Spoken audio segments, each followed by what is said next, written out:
உடலை நம்ம பயன்படுத்தாம சோம்பி கிடக்குறோம். அப்புறம் உடல் எப்படி ஆரோக்கியமா இருக்கும்? உடலை ஒழுங்கா பயன்படுத்தினாலே 100ல 80 நோயாளிகள் எளிமையா சுலபமா குணமாயிடுவாங்க. மிச்சம் இருக்கிற 20ல 10 நோயாளிகள் தங்களோட உணவு பழக்கத்தை மாத்திக்கிட்டாலே அவங்கள விட்டு நோய்கள் விலகி ஓடி போயிடும்.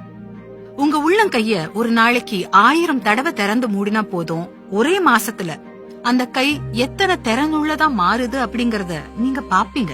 அரைகுறையா மூச்சு விடாம முழுமையா சுவாசம் செய்யறதுக்கு பிராணாயாமா கத்துக்கிட்டு அத பழக்கிக்கிட்டா உங்க நுரையீரல்கள் இப்போ இருக்கிறத விட பல மடங்கு சிறப்பா செயல்படுறத நீங்க கவனிக்க முடியும். ஒருத்தருக்கு தோற்றம் முக்கியம் இல்ல அப்படின்னு நான் சொல்வேன்னு நீங்க எதிர்பார்த்தா நீங்க ஏமாந்துதான் போவீங்க.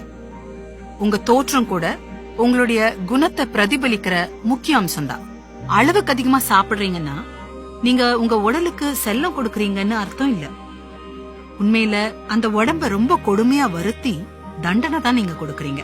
உங்க எடைய சுமக்க முடியாம உங்க உடலே கதற ஆரம்பிக்கும். உட்கார்றதுக்கும் எழுந்துக்கிறதுக்கும் உங்க எலும்புகள் போராட வேண்டியிருக்கும். இது ஆரோக்கியம் இல்ல, இது ஒரு விதமான நோய்.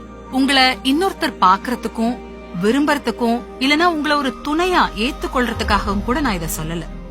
உங்களுக்கு ஒரு நிம்மதியான சுகமான வாழ்க்கை வேண்டும்னா அதுக்கு உங்க உடல் உங்களுக்கு ஒத்துழைப்பு தரணும். உங்க உடல் சுகமா இருக்கணும், மனசுக்கும் அது சுகம் தரணும்.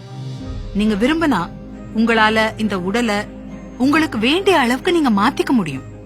உண்மையிலேயே உங்க மேல உங்களுக்கு அக்கறை இருந்தா தினமும் சில மைல்கள் நடப்பத பழக்கமாக்கிக்கோங்க. நிறைய தண்ணீர் குடிங்க, யோகா வகுப்புக்கு வாங்க, சொல்லித்தர்ற பயிற்சிகளை உண்மையா அக்கறையா செஞ்சு பாருங்க. இனி நீங்க ஒவ்வொரு வாய் உணவு சாப்பிடுறப்பையும் ஆழ்ந்த கவனத்தோட அது உடம்புல எங்க போய் சேருது அப்படிங்கிற முழுமையான விழிப்புணர்வோட அதை சாப்பிடுங்க.